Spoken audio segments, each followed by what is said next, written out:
Praise the Lord. இயேசு கிறிஸ்துவின் நாமத்தினாலே அவருக்கு ஸ்தோத்திரங்கள். நம்ம சிலுவை தியானத்தை குறித்து தியானித்து கொண்டு வருகிறோம். இன்றைக்கு 3வது வார்த்தை. நான் வசனத்தை வாசிக்கிறேன். யோவான் எழுதின சுவிசேஷம் 19ஆம் அதிகாரம் 26, 27. அப்பொழுது இயேசு தம்முடைய தாயையும் அருகே நின்ற தமக்கு அன்பாயிருந்த சீஷனையும் கண்டு தம்முடைய தாயை நோக்கி, ஸ்திரீயே, அதோ உன் மகன் என்றார். பின்பு அந்த சீஷனை நோக்கி, அதோ உன் தாய் என்றார். அந்நேரம் முதல் அந்த சீஷன் அவளை தன்னிடமாய் ஏற்றுக்கொண்டான். எனக்கு அன்பான தேவ பிள்ளைகளே, இந்த வார்த்தைகளே இயேசு கிறிஸ்துவானவர் சிலுவையிலே 3வது வார்த்தையாக சொல்லுகிறார். அநேக தியானங்களை நீங்கள் கேட்டு பேசினதே பேசுகிறார்கள் என்ற காரியங்களும் உங்களுக்கு தோன்றும். வேதத்தில் அநேக விஷயங்கள் ஒவ்வொருவருக்கும் ஒவ்வொரு விதமாய் கர்த்தர் வெளிப்படுத்துகிற தேவனாய் இருக்கிறார்.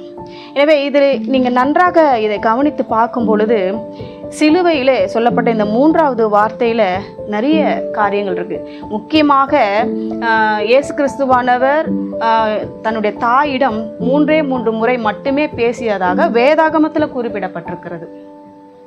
அது எப்படி எப்போது என்று நம்ம பார்ப்போம். லூக்கா எழுதின சுவிசேஷம் 2ஆம் அதிகாரம் 49வது வசனத்தில் அதுக்கு முன்பாக எப்படி என்று நம்ம பார்ப்போம். பஸ்கா பண்டிகை வருகிறது. அந்த பண்டிகைக்கு குடும்பத்தாரோடு எல்லாருமா சேர்ந்து போகிறார்கள். அங்கே போய் எல்லாம் கொண்டாடி விட்டு திரும்பி வரும் பொழுது இயேசு கிறிஸ்துவான தன்னோட வரவில்லை என்று கூட அறியாமல் இவர்கள் தன்னுடைய ஊருக்கு வந்து சேர்ந்து விடுகிறார்கள். 3 நாளைக்கு பின்புதான் இயேசு கிறிஸ்துவானவர் தன்னோடு வரவில்லை என்று தெரிந்து காணாமல் போய்விட்டாரே என்று எல்லாரிடமும் விசாரித்து கொண்டு எருசலேமுக்கே வந்து விடுகிறார்கள். அங்கு வந்து பார்க்கும் பொழுது இவர் சபையில் உட்கார்ந்து எல்லாரிடமும் ஞானமாய் பேசி கொண்டு இருக்கிறதை பார்த்து மிகவும் ஆச்சரியப்படுகிறார்கள். பின்பு போய் கேட்கிறார்கள், நீ என்னப்பா இப்படி செய்தாய் என்று கேட்கும் பொழுதுதான் கர்த்தர் சொல்றாரு, ஏன் என்னை தேடினீர்கள்? பிதாவுக்கு அடுத்தவைகளில் நான் இருக்க வேண்டியது என்று நீங்கள் அறியீர்களா என்று கேட்கிறார். இது முதலாவது. 2வது அவர் பேசுகிற வார்த்தை என்னவென்றால் யோவான் 2ஆம் அதிகாரம் 4வது வசனம். அந்த இடத்துல உங்களுக்கு தெரியும், கானா ஊர் கல்யாணம். அந்த கல்யாணத்தில் ஒரு தாயும் எல்லாரும் அழைக்கப்பட்டிருந்தார்கள் சீஷரோடு கூட. திராட்சை ரசம் குறைவுபட்டது.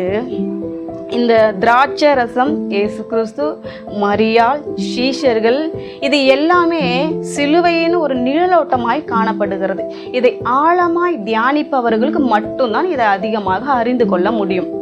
சரி, அந்த இடத்துல திராட்சை ரசம் குறைவுபட்ட போது அவங்க மரியாள் வந்து சொல்லுகிறாங்க இயேசு கிறிஸ்துவக்கிட்ட, இந்த மாதிரி குறைஞ்சி போச்சுப்பா அப்படின்னு சொல்லும்போது அப்பொழுதுதான் அவர் சொல்லுகிறார். அப்பொழுது கூட அவர் வந்து எங்கேயுமே அவர் வந்து அவருடைய தாயே தாய் என்றோ அம்மா என்றோ குறிப்பிட்டதாக சொல்லவே இல்லை. இந்த இடத்துல பாருங்கள், ஸ்திரீயே, எனக்கும் உனக்கும் என்ன, என் வேலை இன்னும் வரவில்லை. எனக்கும் உனக்கும் என்ன என்று சொல்லும் பொழுது ஏன் என்னுடைய வேலை இன்னும் வரல, நீங்க ஏன் அதுக்குள்ள அவசரப்படுறீங்க? இதெல்லாம் எதை தெரியுமா குறிக்கிறது? இயேசு கிறிஸ்துவானவர் சிலுவையில் அறையப்படும் பொழுது அங்கே மரியாள் இருக்கிறார், சீஷர்கள் இருக்கிறார்கள்.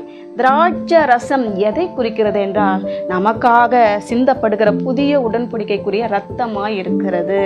முதல் அற்புதத்துல அது ஒரு அடையாளமாக காணப்படுகிறது.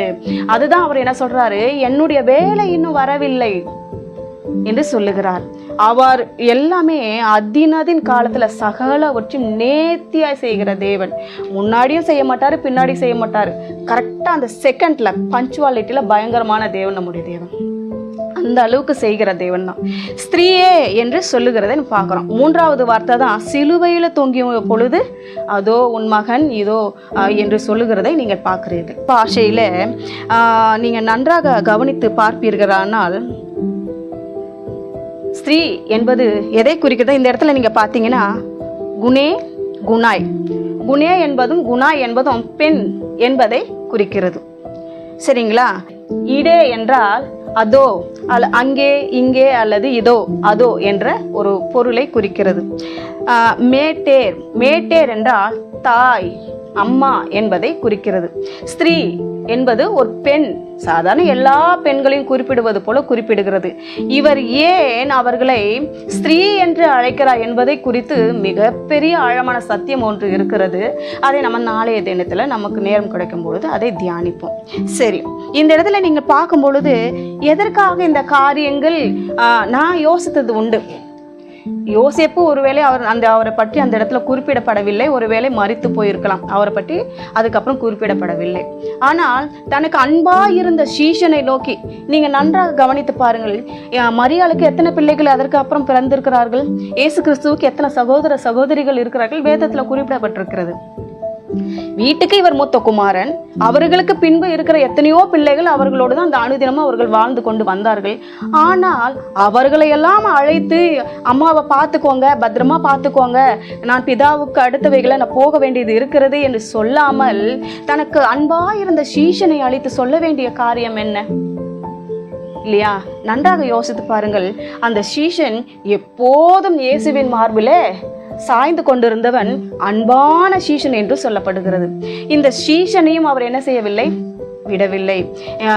இவ்வளவு நாள் நீ என்னுடைய மார்பில் சாய்ந்து கொண்டிருந்தாய், நீ சாய்ந்து கொள்ளுவதற்கு உன்னை தாயை போல தேற்றுவதற்கு நான் உன்னோட இருக்கும் பொழுது உன்னை என் மார்பில் சாய்ந்து கொண்டிருந்தாய், நீ உனக்கு ஆறுதல் இருந்தது, அன்பு கிடைத்தது, எல்லாமே கிடைத்தது. அதற்கு ஈடாக என்னுடைய தாயை உன்னிடத்துல நான் ஒப்படைக்கிறேன். இனி நீ என்ன செய்திரு, அவர்களோடு என்னோடு இருந்தது போல அவர்களோடு இரு, அவர்களுக்கு துணையாயிரு என்று சொல்லுவது தானே அர்த்தம். அடுத்தது ஸ்திரீயை நோக்கி அதோ உன் மகன் என்று சொல்லுகிறார் இல்லையா? இவர் என்ன சொல்லுகிறார், தனக்கு அன்பா இருந்த சிஷ்யனை நீ மகனாக ஏற்றுக்கொள், அவனோடு இரு, அவன் உன்னை பராமரிப்பான், அவன் உன்னை பார்த்து கொள்வான், அவனுக்கு நீயும் உனக்கு அவனும் இருவரும் ஒன்றாய் சமாதானமாய் இருங்கள் என்று சொல்வதை குறிக்கிறது. இது எது என்றால் ஒரு தாயையும் ஒரு தகப்பனையும் கனம் பண்ணுவதை குறிக்கிறது. வேத பிரமாணம், நியாய பிரமாணத்திலிருந்து இந்த கடைசி புதிய ஏற்பாடு வரைக்குமே சொல்லப்பட்டிருக்கிற ஒரு காரியங்கள் எல்லாவற்றையும் நம்ம பார்க்க முடியும் இல்லையா? நியாய பிரமாணத்தில் என்ன சொல்லப்பட்டிருக்கிறது? யாத்திராகமம் 20ஆம் அதிகாரம் 12வது வசனத்துல, உன் வாழ்நாள் நீடித்திருக்க வேண்டுமானால் உன் தாயையும் தகப்பனையும் கனம் பண்ணு என்று சொல்லியிருக்கிறார். அதே போல எபேசியர் 6ஆம் அதிகாரம் அந்த வசனத்துல 2-3 வசனங்கள் எல்லாம் நீங்க பார்க்கும் பொழுது, உனக்கு நன்மை வர வேண்டும் என்றால் உன் வாழ்நாள்ல உன் ஆயுசு நாட்கள் மட்டும் இல்ல, உனக்கு நிறைய நன்மைகள், உன் வாழ்க்கையில நன்மையே தீமை எதுவும் இல்லாம நீ நல்லபடியா சமாதானமா வாழணும், வாழ்க்கையில நல்லதே நடக்கணும்னா நீ உன் தாயும் உன் தகப்பனையும் கனம் பண்ணு என்பதே அதை குறிக்கிறது. இரண்டாவது, உன் வாழ்நாள் நீடித்திருப்பதற்கு. வாழ்நாள் எப்படி நீடித்திருக்கும்? தாயும் தகப்பனும் மனதார உன்னை வாழ்த்தும் பொழுது. எப்பொழுது வாழ்த்துவார்கள்? நீ அவர்களுக்கு கீழ்ப்படிந்து அவர்கள் சொற்பேச்சு கேட்டு அவர்களை நன்றாய் கவனித்து கொண்டு பராமரிக்கும் பொழுது அவங்க உள்ளம் நெகிழ்ந்து என்ன பண்ணுவாங்களோ, உன்னை மனதார வாழ்த்துவார்கள். அவங்களுடைய உனக்காக ஒவ்வொரு நாளும் கடவுளிடம் பிரார்த்திப்பார்கள். அதுதான் உன்னை என்ன பண்ணுமா, நீண்ட ஆயுசல உனக்கு கொண்டு வரும், நீடித்த நாட்களை உனக்கு கொண்டு வரும். அதற்காக நீ என்ன பண்ணணும், தாயையும் தகப்பனையும் கனம் பண்ணு. கனம் பண்ணாத பெற்றோர், ஒரு பிள்ளைகள் தாயும் தகப்பனையும் கனம் பண்ணலன்னா அந்த பெற்றோருடைய இருதயம் எப்படி இருக்கிறது? கொழுந்து விட்டு எரியும் இல்லையா? இவன் இப்படி செய்கிறானே, இவன் நல்லா இருக்கணும்னு தானே நாங்கள் செஞ்சோம், ஆனால் இவன் எங்களை இப்படி பண்ணுறானே சொல்லிட்டு அவங்க உள்ளம் அவங்கள சபிக்கவே தேவையில்லை. மனம் நொந்து கண்ணீர் வடித்து உங்கள் நிமித்தம் அவங்க வருத்தப்பட்டாலே அது உனக்கு சாபமாய் மாறும். உன் வாழ்நாள் நீடித்திருக்காது, ஆயுசு நாட்கள் பெருகவே பெருகாது. அதுக்கு தான் கர்த்தர் சொல்றாரு, உன் வாழ்நாள் நீடித்திருக்கணும்னா, உனக்கு நிறைய நன்மைகள் நடக்கணும்னா உன் தாயும் தகப்பனையும் கனம் பண்ணு. இதுதான் கர்த்தர் சொல்லுகிற ஒரு பெரிய காரியம். நிறைய பேர், நான் ஒரு முதியோர் இல்லத்துல வளர்ந்தவர். அந்த இடத்துல எத்தனையோ தாய், எத்தனையோ தகப்பன்மாரை நான் பார்க்குறேன். பிள்ளைகளை பற்றி அவங்க சொல்லும் பொழுது மிகவும் வேதனையாக இருக்கும். நான் எப்படியெல்லாம் பார்த்தேன், எனக்கு இருந்த சொத்தையெல்லாம் விற்று அவனுக்கு படிக்க வைத்து அவனுக்கு திருமணம் செய்து வைத்து அவன் நன்றாக இருக்க வேண்டும் என்பதற்காக நான் எல்லாமே செய்தேன்.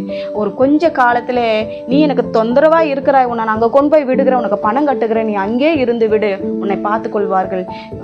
இது கூட பரவாயில்லை, ஒன்றுமே இல்லாமல் ரோட்டில கொண்டு வந்து இறக்கி விட்டு கடைக்கு போய் வருகிறேன், ரேஷன் கடைக்கு போய் வருகிறேன், சில்லறை மாற்றிக்கொண்டு வருகிறேன் என்று சொல்லிவிட்டு ஒன்றுமே தெரியாமல் அவர்கள் அங்கேயே விட்டு போய் விடுகிற எத்தனையோ பிள்ளைகள். இந்த பெற்றோர்கள் அந்த முதியோர் இல்லத்துல கண்ணீரோடு வேதனையோடு, நான் அங்கே 100கணக்கான முதியோர்களை என் கண்ணால் நான் பார்த்துருக்கிறேன். முதியோர் இல்லத்திலேயே ஒரு சூப்பர்வைசராக நான் வேலை செய்த பொழுது எனக்கு அநேக அனுபவங்கள் கிடைத்திருக்கிறது. எனவே தேவ பிள்ளைகளே, கர்த்தர் சிலுவையில் கூட அவர் எல்லாருக்கும் சொல்லிட்டாரு, உன் தாயன் தகப்பனையும் கனம் பண்ணு, நீ உன் தாயை இப்படி பண்ணு. இன்னொரு வசனம் சொல்லப்பட்டிருக்கிற இந்த இடத்துல நீதிமொழிகள் 23ஆம் அதிகாரம் 22வது வசனத்தில், உன் தகப்பன் போதகத்தை தள்ளாது, உன் தாய் வயது சென்றவள் ஆகும் பொழுது அவளை அசட்டை பண்ணாதே. இப்போ மரியாள் எப்படிப்பட்டவர்கள்? இவ்வளோ பெரிய பிள்ளைகள் இருக்கிறார்கள் என்றால் அவங்க வயது சென்றவர்களாக இருப்பார்கள். அந்த நேரத்தில் எல்லாருக்கும் உலகத்துக்கே புத்திமதி சொன்னார், உன் தாயை தகப்பனை கனம் பண்ணு, அவங்கள நன்றாக பார்த்துக்கொள், போஷிக்க வேண்டும், அவர்கள் தான் உனக்கு எல்லாமே, அவங்க போதகத்தை தள்ளாத, எல்லாவற்றையும் நமக்கு புத்தியை சொல்லிவிட்டு அவர் அப்படி செய்வாரா? நமக்கு முன்மாதிரியை காண்பிக்கும் பொருட்டு தான் அந்த சிலுவையில் கூட நான் உன்னை தனியாக விட்டு போக மாட்டேன், உனக்கு ஒரு துணையை கொடுத்து உன்னை பராமரித்து பாதுகாப்போடு தான் செல்லுவேன் என்று நமக்கு முன்மாதிரியை வைக்கும்படியாகத்தான் அன்பான சீஷனை தாயிடம் கொடுக்கிறான். தன்னுடைய தாயை அன்பான சீஷனிடம் கொடுக்கிறான். எனவே தேவ பிள்ளைகளே, இது நமக்கு ஒரு பாடம், ஒரு முன்மாதிரியான வாழ்க்கை. நாமும் நம்மளுடைய வாழ்க்கையில் அப்படி செய்ய வேண்டும் என்பதற்காகவே கர்த்தர் இதை செய்கிறார். எனவே எல்லாருமாக இப்படிப்பட்ட முதியோர் இல்லங்கள் உருவாகாதபடிக்கு தாயும் தகப்பனையும் கனம் பண்ணுங்கள். இதனால் உங்களுக்கு அநேக நன்மைகள், வாழ்நாள் நீடித்து இருக்கும், ஆயுசு நாட்கள் பெருகி இருக்கும், அநேக நன்மைகள் உங்களுக்கு உண்டாகும். சாபம் தீமை எதுவும் உங்களை அணுகாது. அவங்களே சமாதானத்தோடு குடும்பத்தோடு வாழுவதற்கு மிகவும் ஆச்சரியமாய் அநேக கண்கள் முன்பாக உங்களை நிறுத்துவார். செபிக்கலாமா? நல்ல தகப்பனே, இந்த வேலைக்காக நன்றி செலுத்துகிறேன். இந்த 3வது வார்த்தையை கேட்டு அநேகர் அப்பா ஏசப்பா தாயின் தகப்பனையும் கனம் பண்ணவும் அது அவர்களுக்கு பிரயோஜனமாக இருக்கவும் உதவி செய்யும். இயேசுவின் நாமத்தில் செபிக்கிறோம் பிதாவே, ஆமேன்.